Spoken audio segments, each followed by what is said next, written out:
Arianne Garcia.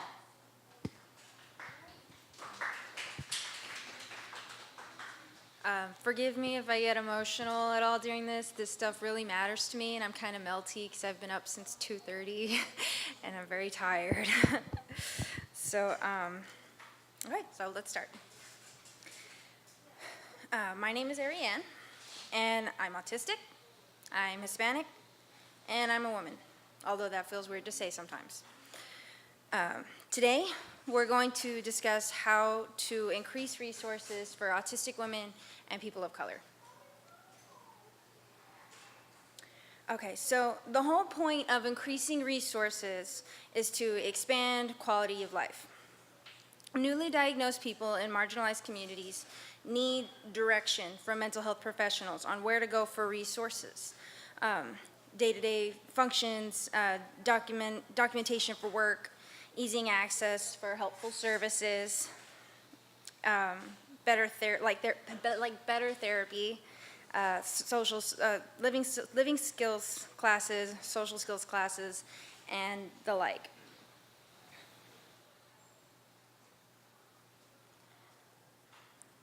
Okay, so most of the current research focuses on cures for autism, autism genetics, and correcting youth behavior with programs like ABA.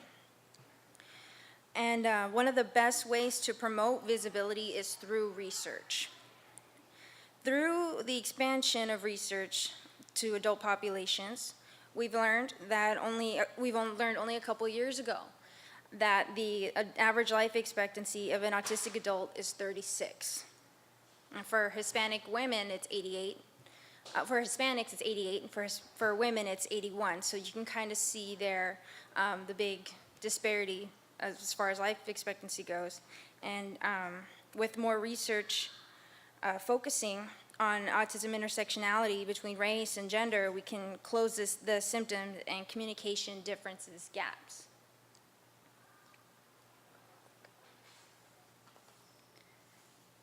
So cultural effects on obtaining assistance include racism, negative assumptions of motivation, like you don't belong in this area, what are you doing here, kind of thing. Remember that video where the cop thought the white autistic kid was doing drugs by but because of his stimming, the kid was manhandled. Can you imagine if that kid was Hispanic or black? It's unacceptable. Examples of cultural effects are semantics, language barriers, and semantics can include just phrasing of questions, of diagnostic questions, like, oh, does your child do this? Like, oh, like, well, sometimes, so I guess, like, no, not really, but really the answer is yes. And things like that. Language barriers, lack of health insurance, discrimination, traits and milestone achievements that resemble other family members. Like, for example, cousin Jorge didn't talk until he was 2 and he's fine. So that sort of thing just would get swept under the rug when actually pediatric milestones are relatively important.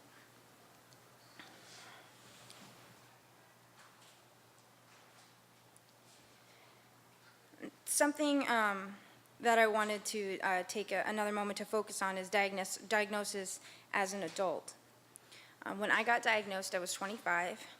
To give you a reference, I'm 27 now. And I was referred for cognitive behavioral therapy.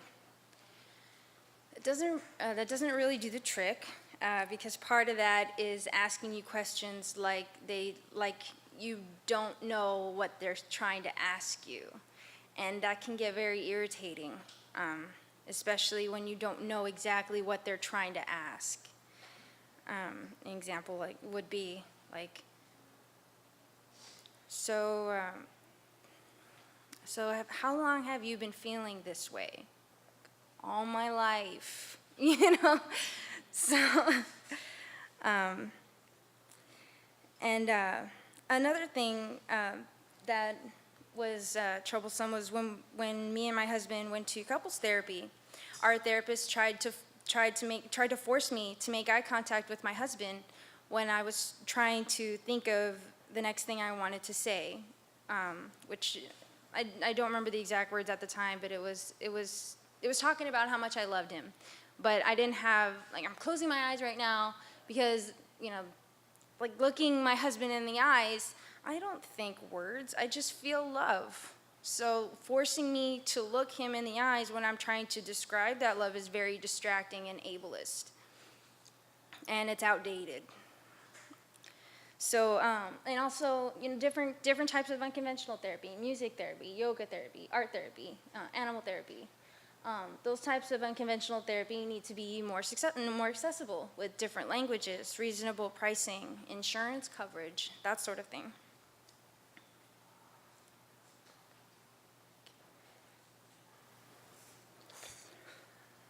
Okay, so by addressing concerns affecting autistic people's quality of life, there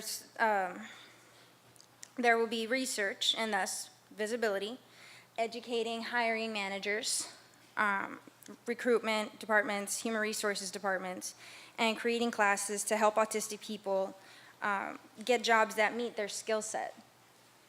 75 to 85% are underemployed. And that's it, autistic adults are underemployed. I know it says unemployed. I was tired when I made this. I'm tired when I'm reading it. It's full or part-time. And it's upsetting because there are a lot of autistic people that want to work, that can't get jobs because human resources, they're not screening the applicant for the job, or not necessarily human resources, the interviewers. They're not screening applicants for the job, they're screening them on how well they'll fit in with the atmosphere. And that really puts a damper on who they hire, because they're missing out on a huge skill, for lack of a better word, skill pool? I don't know, I'm tired. The pool of skills, pool of people with skills. Moving on. Okay, so soft skills classes for autistic people in different languages would be really helpful. I know for me, appropriate topics for socializing in a business setting would have been great, because then I wouldn't have been talking about the weird things I was talking about when I was working at that call center a couple years ago. Communicating accommodations is very important. At my current job, I expressed that I have light sensitivity, and it was kind of confusing for me to navigate because I thought all I had to do was just ask, can I wear sunglasses?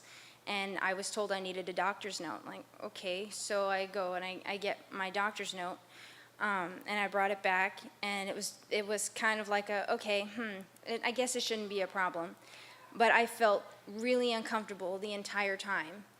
And I feel like if I had been like sat down and like, okay, like you're gonna get some pushback, like here's how you communicate and advocate for your own accommodations, then I would have been less uncomfortable.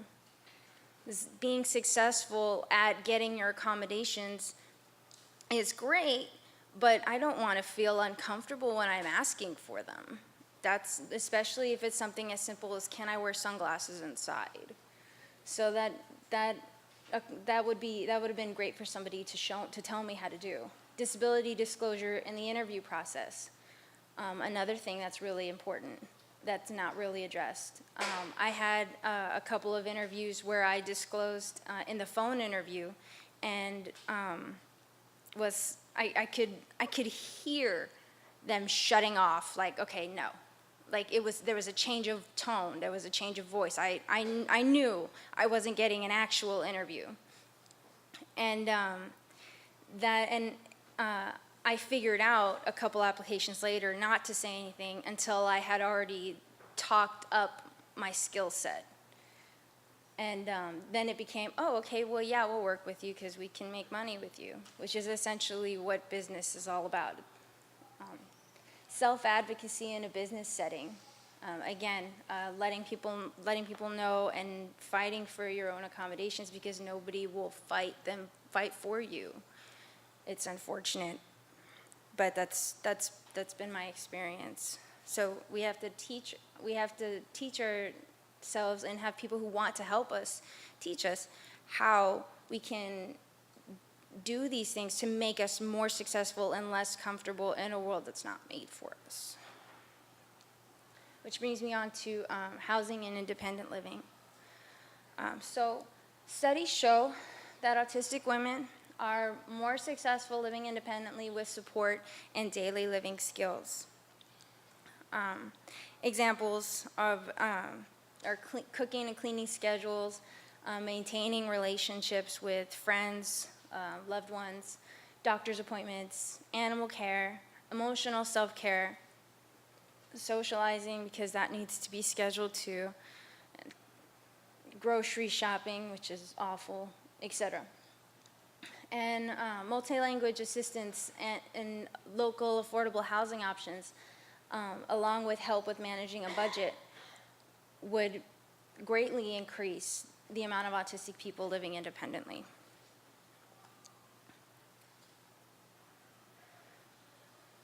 So while I was researching, my hair is hot, I'm hot. Okay, all right.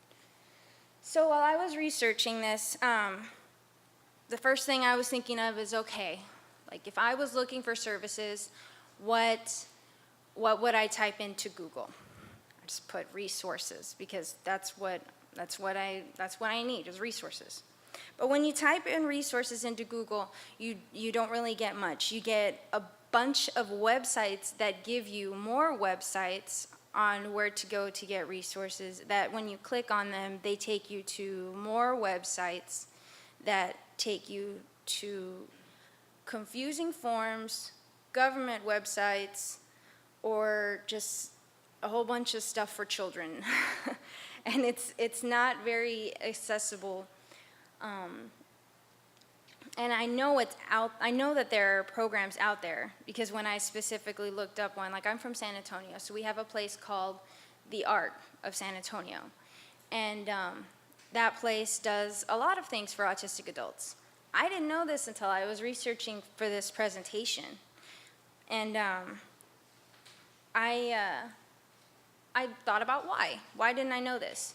So I wanted to include this promoting resources to autistic people, because when we're looking for things, we're not looking with the same words that are being used in the search engine. We're looking, okay, like this is what I need, and we're getting different search results back. So part, I think, of the issue is connecting people who want to help autistic people with autistic people. And that can be done with social media and forums, utilizing social media to promote available services, low-cost free programs, physician and therapist office. I know if I saw a pamphlet at my doctor's office for the Arc of San Antonio, I probably would have been like, oh, and I would have grabbed that. And then I would have looked, and it would have been easier for me, because I would have known that that place was endorsed by my doctor. Cork boards at locally owned restaurants, even commercials, newspaper, advertising space, et cetera, just like getting the word out there, marketing. Marketing is very important, and marketing is not what's done in these types of programs. They're relatively low funded a lot of times, and it's kind of just like they're over there and we're over here, and there needs to be a way to connect. So,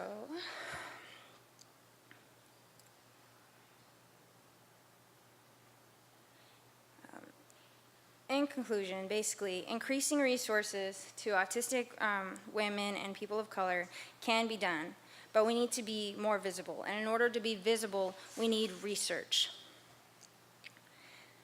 Research will tell us will tell us numbers, will tell us where, will tell us like how many people have comorbids and are Hispanic, how many people have comorbids and are Black, how many people have comorbids and are Asian, how many people are women, how many people are men, how many people are non-binary, etc. And the cultural and gender visibility and connecting people to services that already exist with people who want to help us will be the best way to increase resources for autistic people of color and women and other marginalized communities. Any questions?